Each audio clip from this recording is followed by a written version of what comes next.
Welcome, and thank you for taking the time to watch this presentation.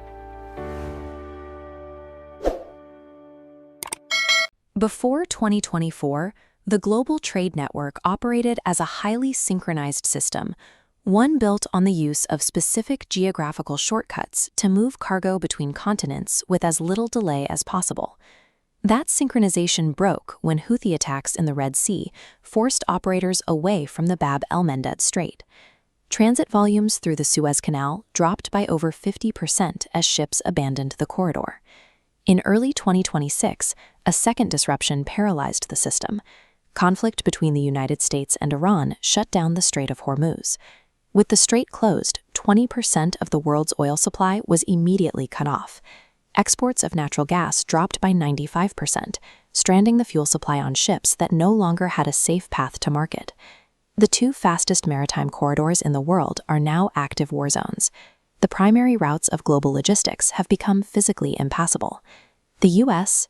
Navy established maritime warning zones in the region and explicitly stated they can no longer guarantee the safety of neutral merchant vessels.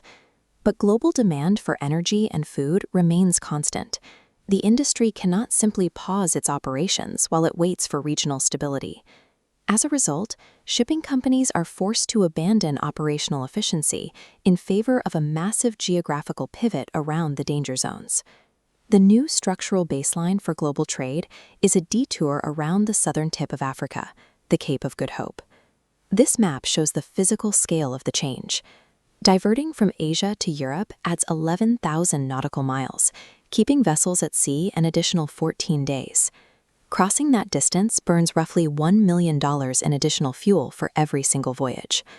Because ships are staying at sea for an extra 2 weeks per trip, the detour effectively absorbs up to 7% of the entire global fleet's available capacity.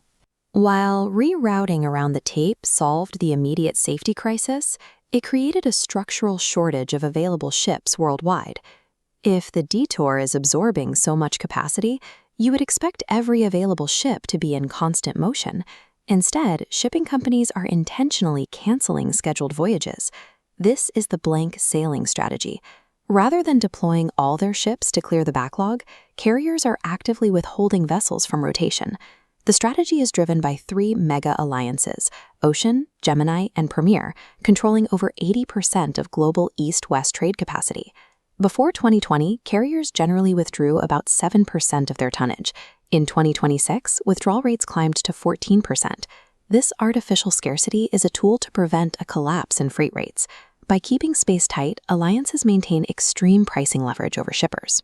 Rather than acting as passive victims of geopolitical conflict, these alliances are using the chaos to restructure the market to their own advantage.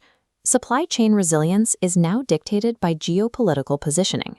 To keep goods moving, shippers must align their strategies with the specific alliances controlling the routes. Selecting a partner now requires looking past the freight rate.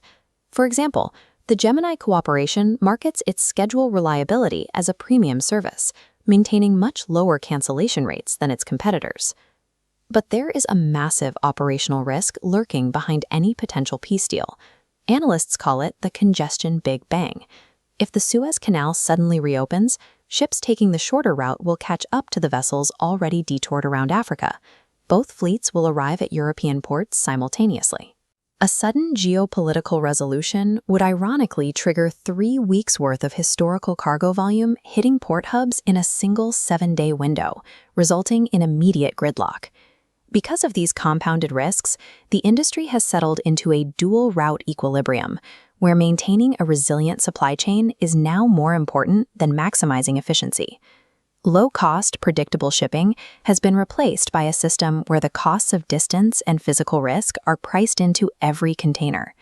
Moving forward, global logistics will be defined by constant volatility, regional risk, and the immense power of mega alliances managing the flow of the world's goods.